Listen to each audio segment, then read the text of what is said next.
App এটাৰ information আছে নিৰ্বাচন আৰু নিৰ্বাচনৰ যিটো এপ আছে সেই এপৰ জৰিয়তে আপোনালোকে ভোট দিব লাগিব। তোমালোকে এপটো ডাউনলোড কৰিব নালাগে, কিন্তু আমাৰ কলেজৰ ৱেবছাইটৰ পৰা পোৱাৰ লগে লগে তোমালোকে এই এপটো পাবা।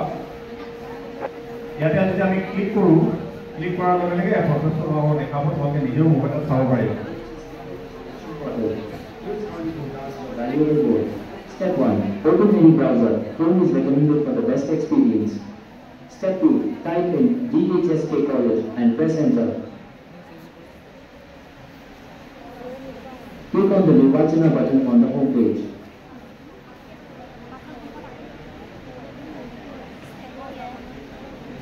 Step 3. Enter your registered mobile number in the provided text box.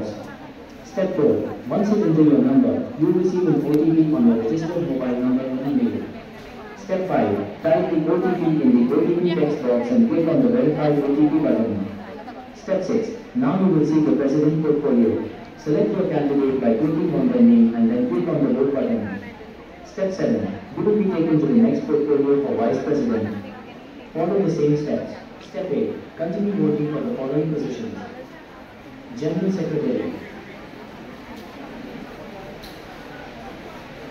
Assistant General Secretary, Magazine and Literature Secretary, Social Service Secretary, Minor Games Secretary, Music Secretary, Cultural Secretary, Gymnasium Secretary. Step 9. After selecting your Gymnasium Secretary, you have completed the voting process. That's it. You've successfully cast your vote for the college election. Thank you for participating in shaping our future. তোমালোকে দেখিলা যে আমি আমাৰ মহাবিদ্যালয়ৰ যিটো college website আছে তাত কেনেকুৱা ধৰণে নিজৰ ভোটাৰ প্ৰক্ৰিয়াটো সাব্যস্ত কৰিব লাগিব তাৰ বিষয়ে আমি এটা ভিডিঅ' দেখাইছোঁ। কিন্তু সেইদিনাখন তোমালোকে খালি এইটো এনেকুৱা কৰাৰ সম্ভাৱনা নাই, ডাইৰেক্ট নিৰ্বাচনৰ যিটো এপ থাকিব তাত তোমালোকে দেখা পাবা। এতিয়া কথাটো হ'ল যে আমি যিবিলাক ফোন নম্বৰ তোমালোকৰ ৰেজিষ্টাৰ হৈ আছে সেই নম্বৰটোতে তোমালোকৰ অভিযোগ লয় আৰু ইতিমধ্যে তাৰ কাৰেকশ্যনৰ কাৰণে আমি নটিফিকেশ্যন দিছিলোঁ। যদি কাৰোবাৰ মোবাইল চেঞ্জ কৰিবলগীয়া আছিলে, মোবাইল চেঞ্জ কৰাৰ প্ৰক্ৰিয়াটো ইতিমধ্যে এতিয়া যিখিনি ষ্টুডেণ্টৰ নম্বৰ ফোন নম্বৰ পাৰ্টিকুলাৰলি তেওঁলোকৰ আমাৰ যিটো কলেজ এপ আছে, আমি যিটো চিষ্টেমৰ কৰি কলেজ মেনেজমেণ্ট চলাই আছোঁ সেই এপটোত থকা ফোন নম্বৰটোৱে দেখা পাইছোঁ।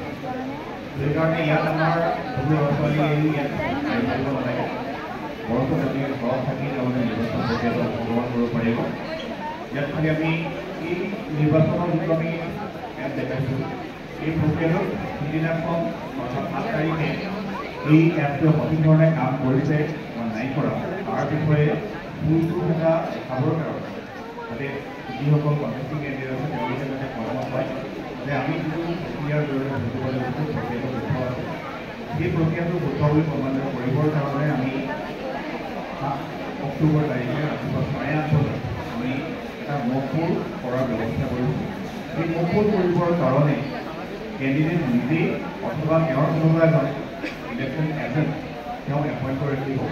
সেইজন কেণ্ডিডেটকে আমি আমাৰ যিটো প্ৰিন্সিপাল কনফাৰেন্স ৰুম আছে তাত তেওঁলোকৰ প্ৰৱেশ এলাও কৰিম আৰু তেওঁলোকে তাত সেই সময়ত থাকি নিজৰ নম্বৰসমূহৰ জৰিয়তে ভোটাৰ প্ৰক্ৰিয়াত অংশগ্ৰহণ কৰিব আৰু ভোটাৰ কৰি তেওঁলোকে যেতিয়া ছেটিছফাই হ'ব তেতিয়া আচলতে আমি তেওঁলোকক বা পৰৱৰ্তী পৰ্যায়ত আমাৰ যিটো প্ৰকৃত নিৰ্বাচন আছে সেই নিৰ্বাচনটো অংশগ্ৰহণ কৰিব তাৰ আগতে যিটো সকলো ৰেকৰ্ডখিনি আমি ইউজ কৰিম ৰিলিজ নকৰালৈকে আমি মক জানৰ ৰাখিব আৰু মক যেতিয়া তেওঁলোকে ছেটিছফাই দিব তাৰপিছত আমি মক জানলৈ ৰিলিজ কৰিম আৰু তাত লাইভ ৰেকৰ্ড হ'ব আৰু লাইভ ৰেকৰ্ডটো এনেকুৱা হ'ব মানে ৰিভাৰ্ছ কাউণ্ট তেওঁলোকে তাতে উত্তাপলৈকে এবাৰ নিৰ্বাচন অনুষ্ঠিত হ'ব। উত্তাপলৈকে কিমান মিনিট কিমান ছেকেণ্ড আছে ৰিভাৰ্ছ কাউণ্টত কৰিব লাগিব আৰু ৰিভাৰ্ছ কাউণ্ট যেতিয়া শেষ হ'ব অৰ্থাৎ 2 বজাৰ লগে লগে আমাৰ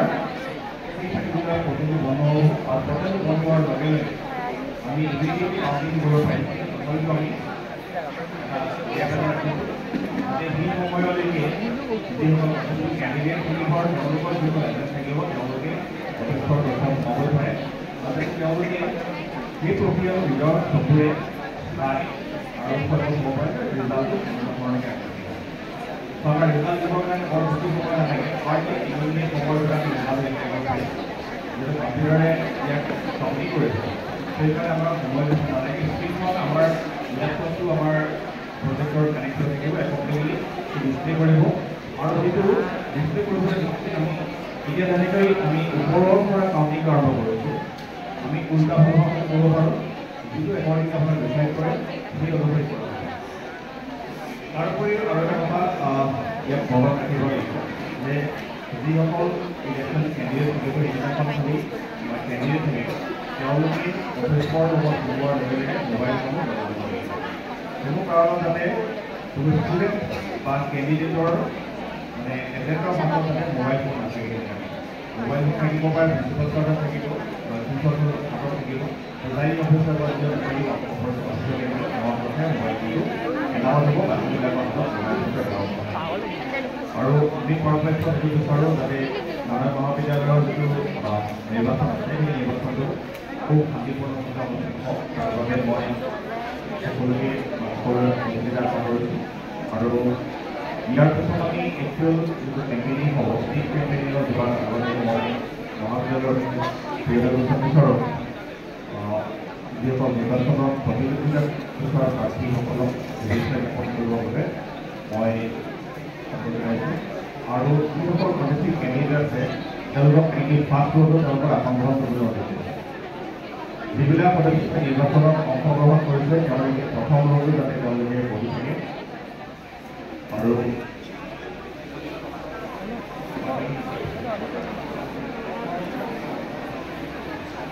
কেণ্ডিডেটসকলো আগলৈ আহিব দেই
पूरा बना तो लेफ्ट से una vez pues se le dio final día o no.